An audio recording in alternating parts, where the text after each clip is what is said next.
welcome to my kitchen and another edition in the dorm cooking series. Now what you see before you is my microwave bacon plate. It's also, you can flip it over and it has a flat surface. I'm going to be baking some potatoes for dinner. I don't often bake potatoes in the microwave, but for the purposes of this video I thought I would go ahead and do them for supper tonight. We're just going to bake them. Now when you're in college and you want something really good for supper and you want to cook it yourself instead of going out for it, or you want a snack, then a potato is the perfect nutritional thing to have, because you can do a lot with a potato. Plus it's packed with all sorts of vitamins and minerals, and they're easy to prepare. And there are a couple myths surrounding baking potatoes in the microwave that I want to discuss before we move forward.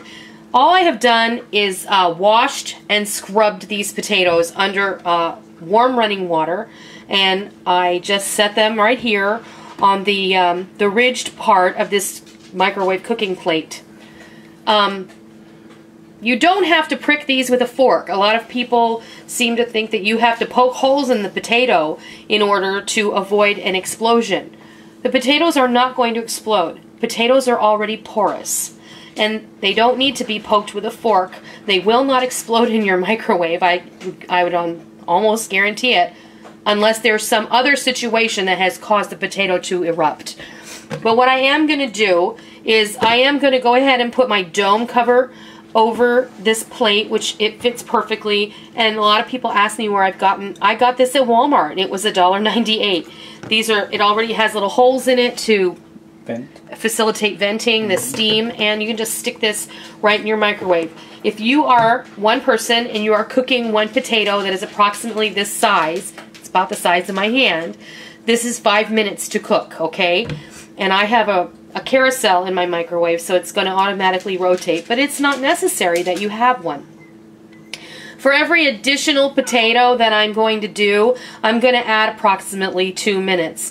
So I'm going to put these in the microwave for 10 minutes, and then I'm going to, when it turns off, I'm going to let them sit in there for another 5 minutes, and then I'm going to come back and I'm going to show you that they're fully cooked, and I'll show you what they look like. So I'm going to go put these in the microwave, and when we come back, I'll let the cat out too.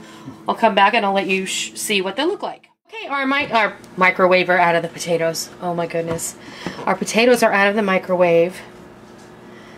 And you are kind of steaming them, you know, when you cook them this way. But when they give to gentle pressure just like that, that means they're ready to go. And I'll take my asbestos fingers. Now, if you don't know how to fluff and open a potato properly, this is how you do it. When I used to work, my very first job was at Wendy's. My very first real world job. My very first job was being a babysitter. But my very first job in the real world was working at Wendy's. And it was when they, back in the mid-80s, 1983 to be exact, is when they first introduced their hot stuffed baked potatoes. And I had to wear a visor that lit up that said hot stuff on it. Doesn't that sound like fun? But this is the proper... no, they make you give that stuff back. Like you'd ever want to keep your uniform. I had to wear the ugliest uniform.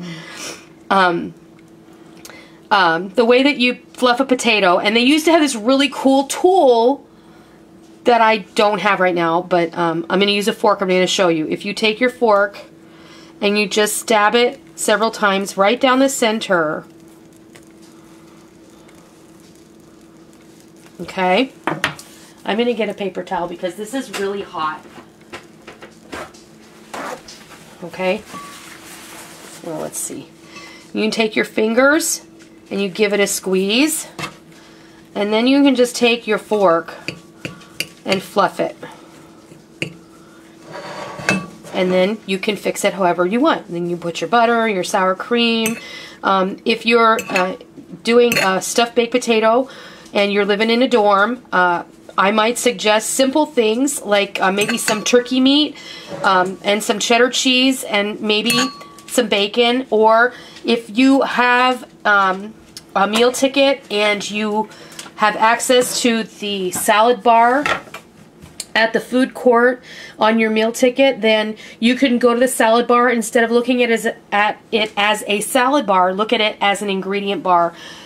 pick yourself up some vegetables, bring them back to your dorm, steam them in your microwave, put them on your potato with a handful of shredded cheddar cheese and maybe some, get some diced ham or some shredded turkey and put it in there like lunch meat.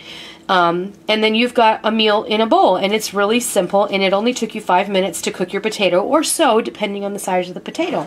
But that is how you cook a baked potato in the microwave properly and enjoy, because that is a power-packed nutrition powerhouse, and you can put whatever you want on the top. And it's really easy, and it's really fast, and I think that's one of the things I really did want to suggest for you dorm dwellers out there.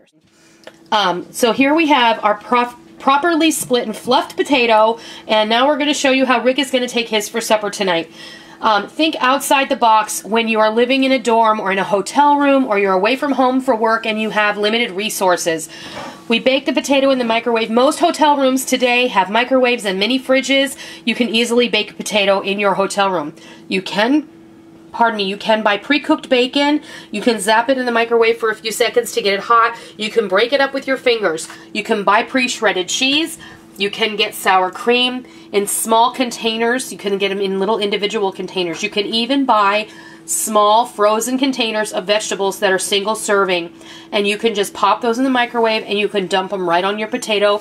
You can put salsa on your potato. I love a potato with salsa and mashed avocado and onions and tomatoes, and that's a really lovely baked potato. You don't even need any butter or sour cream with that, and it's perfectly satisfying and nutritious.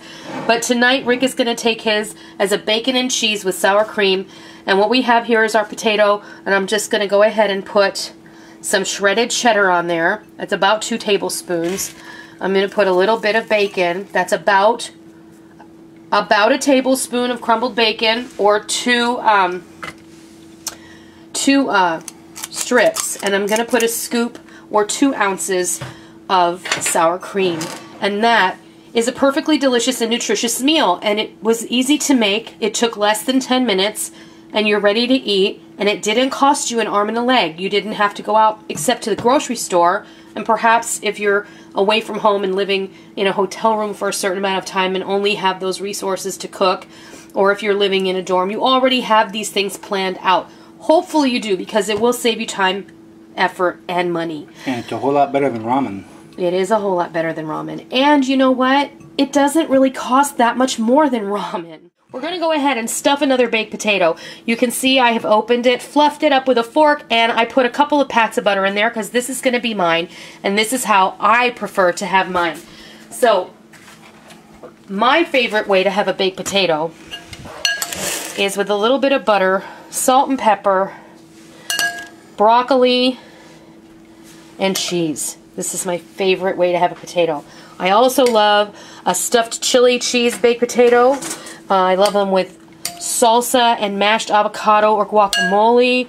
And this, when you do it this way, think outside the box. Like I said before, if you have a salad bar available to you, maybe at your grocery store, go ahead and look at the salad bar, bless you, honey, as an ingredient opportunity instead of just a salad bar.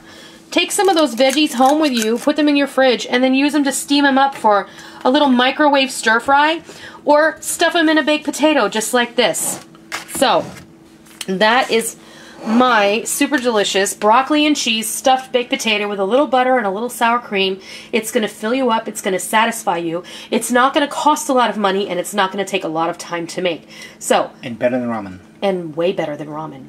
So I hope you try it, and I hope you love it. I hope it's helpful, and I hope that you're enjoying this. If you really like it, please let me know in the comments section. Give me a thumbs up if you like the video. And if you're not subscribed and it's your first time here, please hit that subscribe button so you don't miss 1 minute of fun that we have in our kitchen here. Thank you so much for stopping by my kitchen today. I always love it when you visit. And until next time, I'll see ya.